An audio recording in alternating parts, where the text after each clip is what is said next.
What's up, everybody? Welcome back to another episode of My RC Life, where we do all things RC and a little bit of everything in between. Let's go!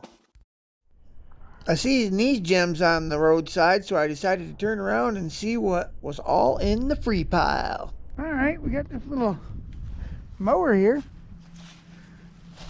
Little power mower, 139cc overhead valve. Does it run? We don't know.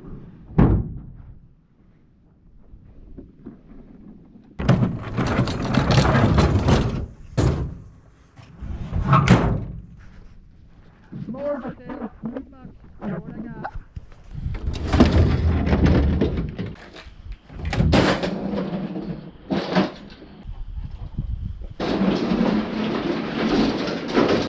Oh yeah, excuse my garage, it's kind of messy, and my hair, it's kind of messy too. I thought I had a hat, but I don't really care. Got me a little freebie. Oh, Yard Man, 22-inch cut. It looks like the cable, the pole starts missing. Well, is it gonna be something I can fix, or is it scrap metal? That is a free turning engine, people. I bet you anything, the people broke the pull cord. Nobody around them was smart enough to fix it. They threw it out by the road, bought a new one. I pick it up for free. It's just labor cost, you know, which to me is free. This is a newer model. Don't look like it's been used much. All the original stickers, hell, it's even got barcodes on it. I'm just taking a few screws, 4 of them, off the top, and then got to remove the gas cap. And then you can take the top cover right off. It's even got gas in it, guys, and it don't even smell bad. Alright, so here we are, top of the motor here. This is the recoil. This is where the pole rope should come out, right here. We gotta take 1, 2, 3 bolts off. Well, the 1/4 incher just ain't gonna do it this time. That's what she said. That's what she said. That's what she said.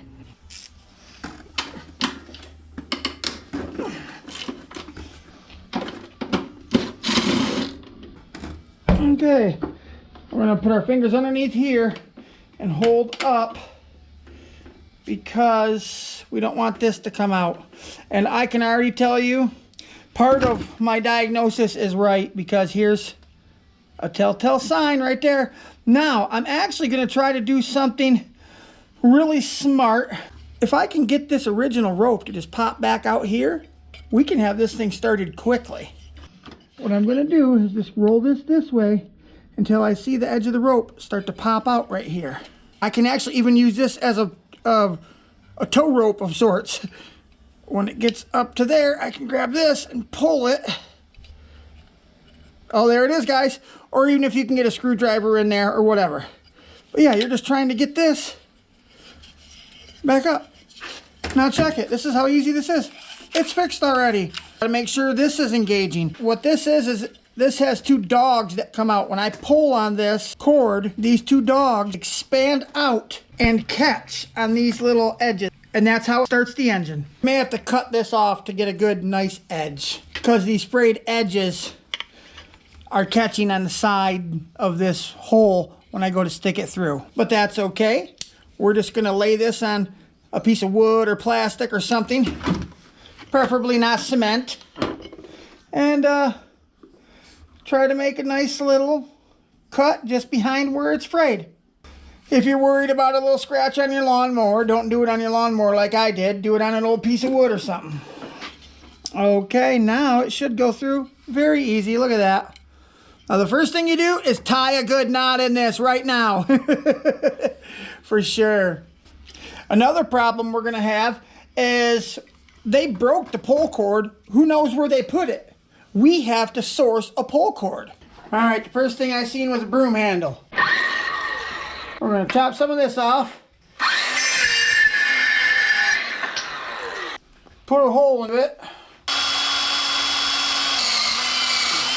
Countersink one end a little bit bigger so your knot can be recessed in the hole a bit when you tie it. You don't have to do this. Just trying to make this a bit of a bougie handle, I guess. Pardon me, Would you have a broomstick pull cords? But of course.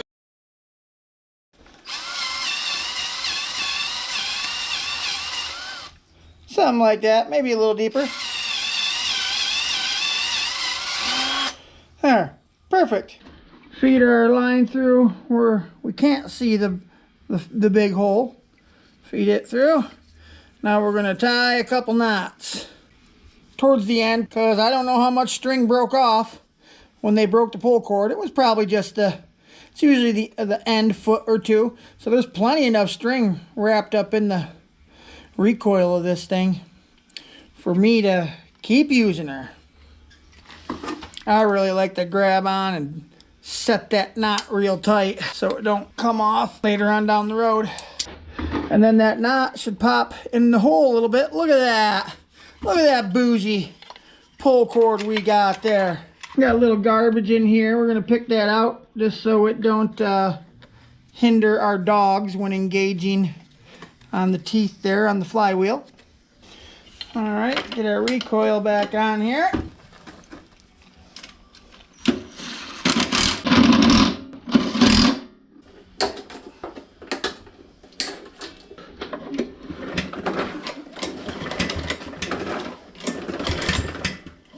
I think this thing will fire without even cleaning the carburetor.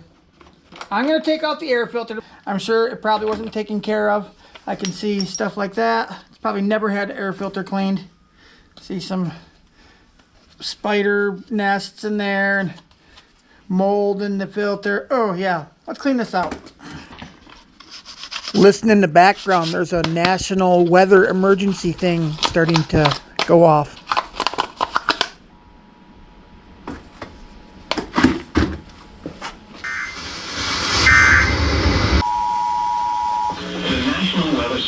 Alert has issued a severe thunderstorm warning for in northern Michigan until 9:45 p.m. Severe thunderstorm was located over Orchard Beach State Park, moving east at 45 miles per hour. Hazard: 60 miles per hour wind gusts and half-dollar size hail. Source: radar indicated. Intact hail damage to vehicles is expected. Expect wind damage to roofs, siding, and trees. For your protection, move to an interior room on the lowest floor of a building. Alright, so we got storms moving in. Cool. Sounds healthy.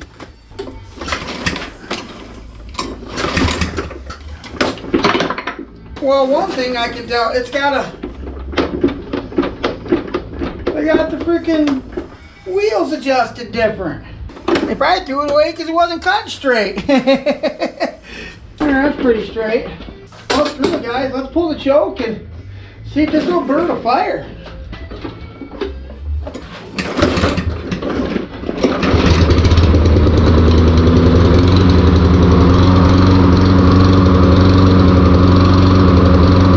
She's running just a smidgen rough, but I push that choke in, and she runs just like a sewing machine. All right, now the auto drive ain't kicking in, so it's worth more if that's working. Let's see if we can't figure that out.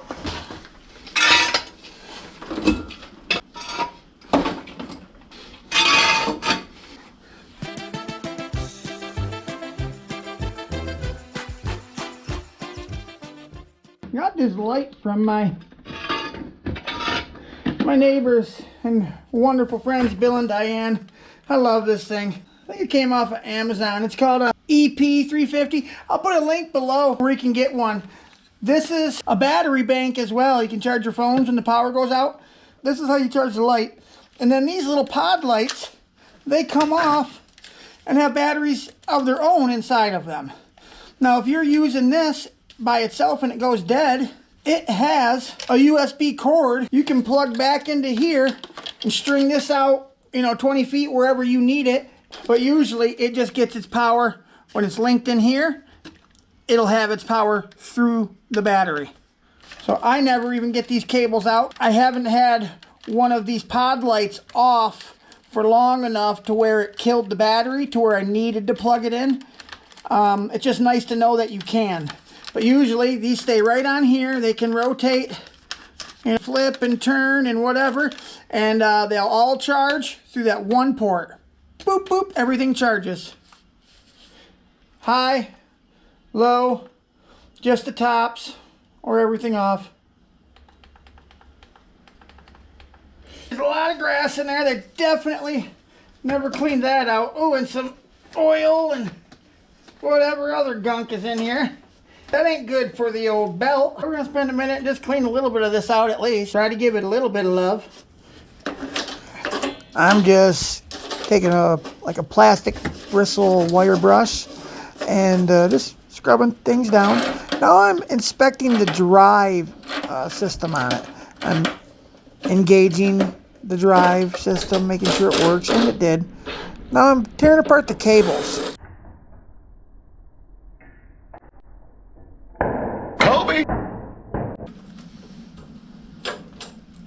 I am grabbing some of the best inventions ever known to man, the zip tie. The cable mount was damaged, so when you would engage the handle, the whole cable would move, not the little rod inside the cable. So I basically just held that back with a few zip ties. Now when you engage the handle, it should kick in the transmission, and it does. So now I just need to assemble everything. I took a few bends out of the cable.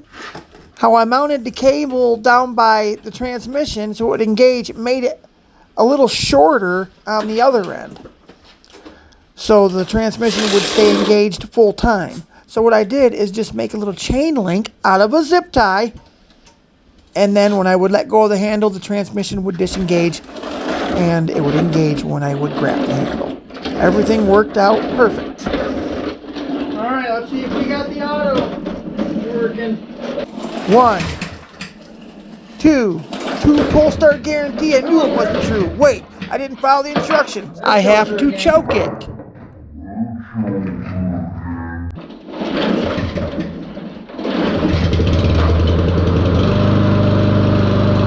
You can see I'm engaging and disengaging the front wheels. They're spinning and stopping, just like they should. It pulls it along. Yeah, what a score. Trim off the zip strips. Throwing the zip ties away, don't just drop them on the floor. Reinstalling the air filter. You see the little hooks there? They got 2 little spots they go in. Flip them in, close it up. Got a little thumb screw, tightens it up.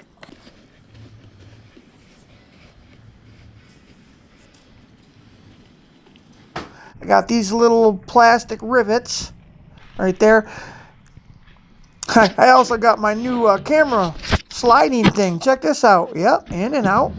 Gets me right up where I need to be. So how these work is when you pull them out, you can squish the end together, get them in like a tight hole, and then when you shove the rivet back in, it expands that plastic piece.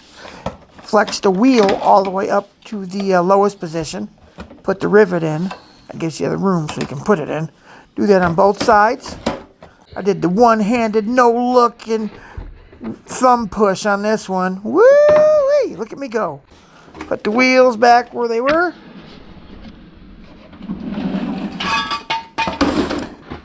Now it's time to put this little top piece on. Now you got to thread the pull cord through the gas cap and then down through this little slot here, this little slit. Now it's up by where the pull start cord's supposed to come out. 4 more screws in the gas cap to be back installed. And this thing's ready to mow. Ready to go, ready to mow.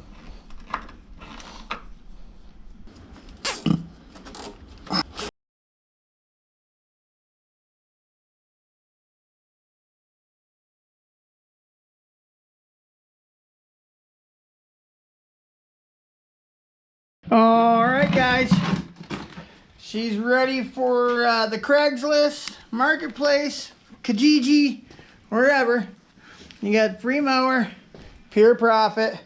I got maybe half hour, 45 minutes into working on it. That's how you make extra buck in a small town. Now, of course, I probably won't sell this mower. I'll probably keep it. But you could sell it. You get the idea. All right, guys. See you later. Until next time.